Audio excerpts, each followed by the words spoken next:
Hi, Bonnie. So I'm currently kind of sick, so that's why my voice sounds a bit rough, and I will kind of be like sneezing and sniffling throughout the recording, so I'm sorry. So yeah, let me get started. Okay.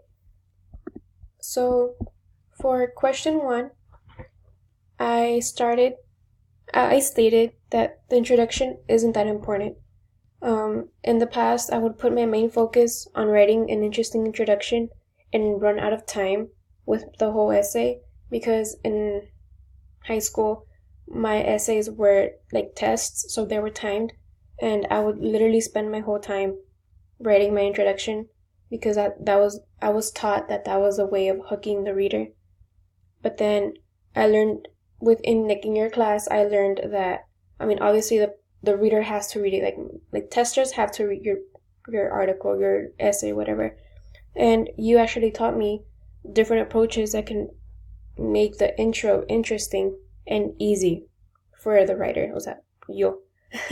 um. So yeah. In my essay, I used gameplay. Basically, I used dialogue. Wait, I used dialogue that you showed us in the intro tips, and I saw it when you showed it, and I was like, okay, this is very interesting since sports journalism derives from dialogue of like the commentators explaining a game, right? So that's why I included the on 39 la la la. This was very, it felt right to do because it connects with what I'm talking about in the whole, like in the whole article, in my whole essay. Um, sorry. This, yeah, it just felt right, and it set the mood, set the perspective for what I was going to talk about. um, and this, like, introductions aren't that important, and I know that in the future as a CSI agent or psychologist, because currently I'm majoring in criminal justice, but I'm kind of thinking of switching to psychology, and I know that reports are going to be something that I will have to write in either career choice. And I know that the first sentence is important since it provides the information, but it shouldn't be like, I don't know how to explain it. It shouldn't be that, like, it shouldn't take my time on just one, like the first sentence, since I will be providing the whole information throughout the reports. Okay. For the second example, I stated that I learned not to summarize in the conclusion, which in the past, by the end of the essay, if I even got to the conclusion, I would just slack off and summarize what I was talking about. Basically, like restate your thesis, since that's what something I was really taught throughout my whole high school, middle school years. And summarizing helped me as a writer because it was easy. It was an easy way out. And with you, I actually learned like you taught us like you actually told us that if we summarized if we concluded or summarized, you were gonna fail us. So I had to find like a way of like getting out of that habit of concluding. So you said it, you showed us these. Okay, load. Okay, sorry. You showed us these, and it says that pick up an idea you suggested in your intro or early on in your writing, and that kind of stuck to me because I actually wanted to like make the my essay interesting, and a way that I did that was by using gameplay. It's right here. I used gameplay, and it was a way for me to like make the make the essay feel like make it unite, like make it come full circle, if you will, since that's how I started and that's the same way I was going to end it. And it was going to be like a way for you as a reader of my essay and for for my audience to see like that I was actually like keeping the same idea throughout my essay. And yeah, this idea like of not summarizing in my conclusion will be helpful when writing a report as well, because it will remind me not to summarize at the end of the report, and it will save me time and save my bosses. It will save my boss time whenever they have to read my reports on anything. For the third example, I stated that I don't believe. Oh, I stated that I learned not to believe that what my sources are saying is factual. That was a bit off. Okay, again. I learned not to believe that what my sources are saying is factual. So yeah. Okay. My past, I was taught that every .org I found was more factual than a .com, or that a .org or a .gov was more important or more credible than Wikipedia. Sorry.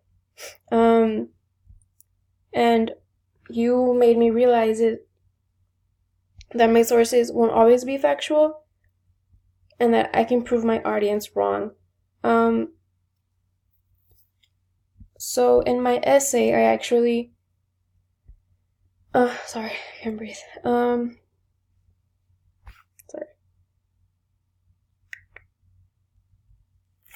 Okay, I use this. I came across this article called Module 4: How to Write an Engaging Sports Article, and it states that the most crucial part of the article is the first sentence.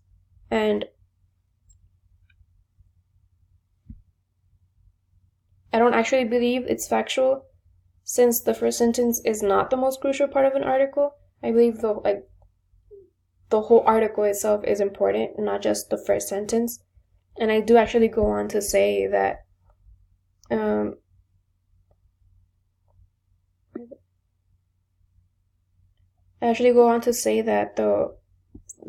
whole article should be important.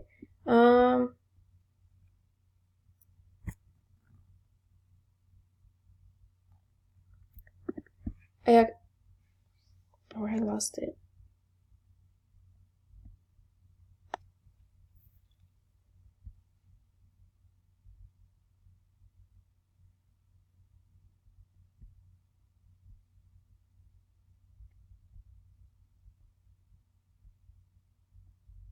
Oh, I'm right here. All in all, what this article is stating is important because articles like this are providing incorrect information to people who would possibly be interested in writing sports articles.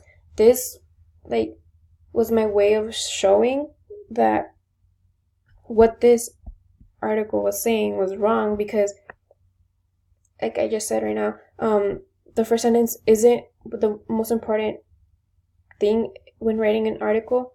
I believe that everything is. So that's why I say I'm proving my audience wrong by saying, and not proving my audience wrong, but I'm seeing by my on my own that I saw on my own that this article wasn't factual, because it was misinforming people who could possibly be interested in doing this for a hobby or even a career.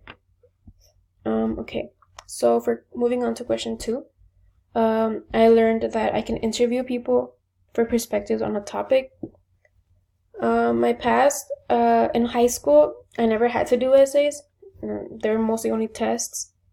The only perspectives I would use were articles, books, or whatever knowledge I knew on the topic. So your class actually taught me that other people are resources and that can help me in my topic. Not everything has to be from a book. a poem or an article. And I actually interviewed my 8th grade AP Spanish teacher, and it was so interesting to me, like being able to like ask her things not based, like not related to school or things like we would usually talk about. And it literally excited me to being able to have her interview or her information as like to the point where I literally put her first, as like I introduced her as my first source, because I was just like excited to use somebody I knew and their experience in my essay. And yeah. Okay, this like interviewing people will be helpful for me in my career, in which if I do happen to become a CSI agent, as I really want to currently, interviewing people or asking people who witnessed a crime scene will be good sources of information, since they were there during the action, or during everything happened, and each person may pay attention to something different, and that only adds more information or more clues to a case. And that's just, yeah. Okay, second example. I learned to look for websites that don't have ads. Yeah, in the past, I would usually just go into any website that had any information I needed and go based off of that and just like write my essays. But in your class, you actually like helped me understand that people will write anything just to like get views or clout on stuff so they can sell things. And like they will sell things, but they will write about it without even knowing the actual like factual information on that topic. But they'll write it so they can get the views they need, and so they can sell things. Like in this article, I actually came across this when writing my essay. I came across it, and literally the first ad I see, as soon as I open it, there was this one. And then as you scroll down, you see more, and there's more, but they're not loading. Okay. Okay, and in the future, when looking for information for online, like looking for information online on any topic, that it being for school or for even if I happen to even if I have to look for stuff for for my career or for my job in the future, it would be, I know now to avoid websites that have wrong one.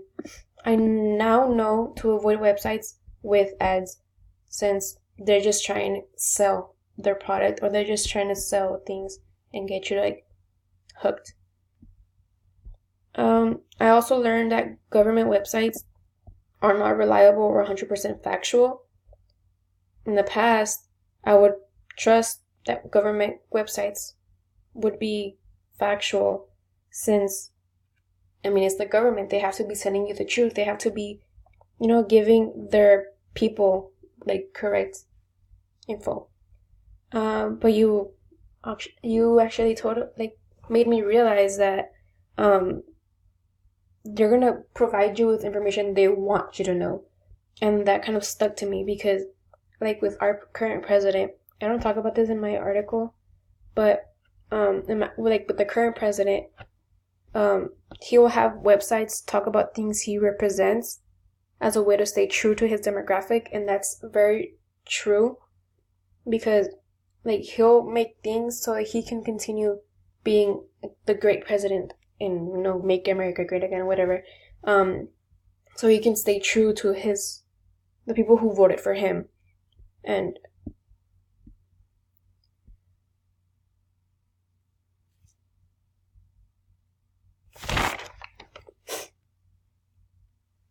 yeah, sadly my topic doesn't have any government related websites, but when I was actually looking for like a topic to write about, like something to talk